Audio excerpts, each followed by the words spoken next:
fruitful and increase in number. That is Chris's legacy.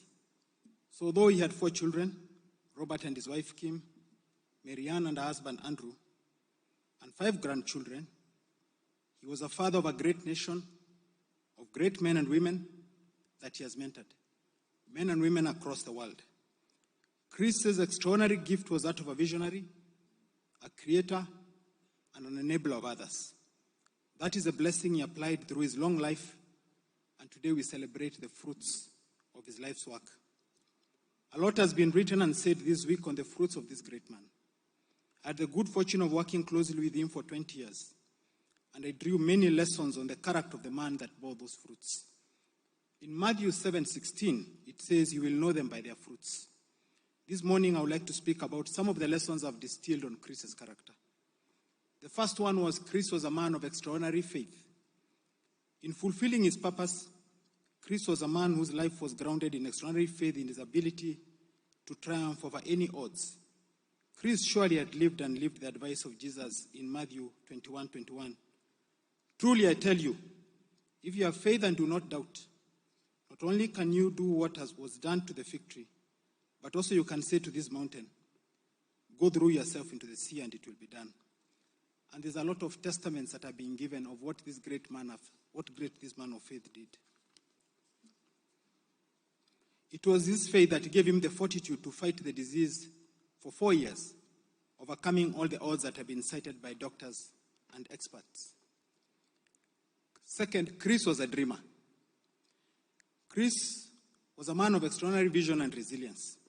He believed, like Paul in Romans 4:17, that in faith and God's will, he could call those things that are not as if they are. That was a faith that underpinned his vision to dream about building new cities. Examples are Vipingo in the coast, 2 Rivers in Nairobi, Palmarina in Uganda, all of which he dreamed that he could do, and he did simultaneously. The odds and the risks were never really relevant. One of the things he mentioned to me many times was that obstacles are those frightful things you see when you take your eyes off the goal. Chris's eyes were always fixed on his goals, and obstacles and risks were mere inconveniences to be overcome. The third one was that Chris was a man of courage, a man who respected himself and others, and who also demanded to be respected. A man who had the courage to pursue his vision no matter how daunting the odds were, confident that any trials were only temporary and that he would in the end conquer. Chris believed that he could overcome any situation. He knew that faith and abundance could not exist in an environment of fear and lack of faith. When I visited him in the United States in late 2017, in hospital at a time when he was critically ill, he asked me to bring him designs for the house that he was constructing. This was a time when many people would be putting their affairs in order. One of the evenings when we were with him, while praying with him, he asked that I read for him Mark 6, verse 5-6. That's a verse where Jesus went to his home village. And it says he could not do any miracles there, except lay his hands on a few sick people and heal them. He was amazed by their lack of faith. Chris told me that miracles are not performed in an environment of lack of faith. And that's why he was building his house, even in the midst of his sickness, because he believed he was going to overcome it. King of parrots and the crows in this life. He was a true eagle who soared way above the chattering parrots. And that is probably why many people never really understood him. Seventh, Chris was a lover of knowledge. Chris loved knowledge. He educated himself to the highest possible level. He constantly challenged his assumptions and was constantly innovating. He was a man surrounded by books in his office, at home, and in his bags.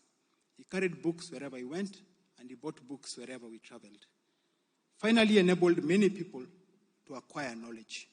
And I've seen Governor King there, and he can give you testimony to the 250 people who have students who've gotten scholarships in Vipingo, courtesy of Chris.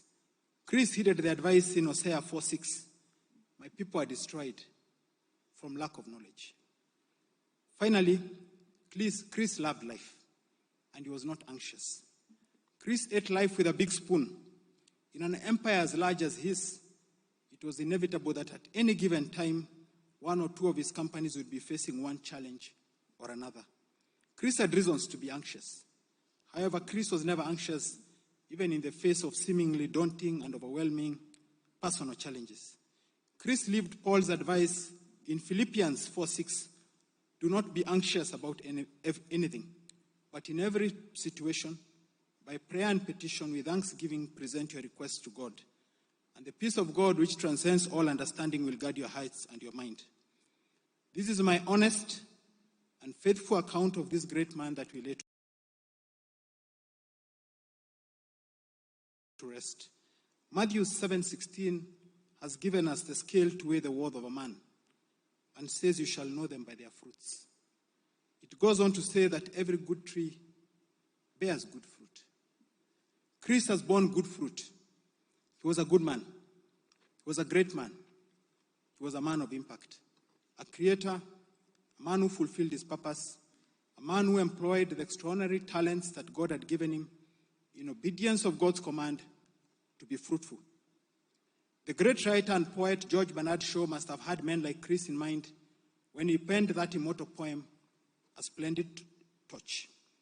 This is the true joy of life, the being used for a mighty purpose, the being a force of nature instead of a selfish clod of ailments and grievances, complaining that the world will not devote itself to making you happy. I'm of the opinion that my life belongs to the whole community. And as long as I live, it is my privilege to do for it whatever I can. I want to be thoroughly used up when I die. For the harder I work, the more I live. I rejoice in life for its own sake. Life is no brief candle for me.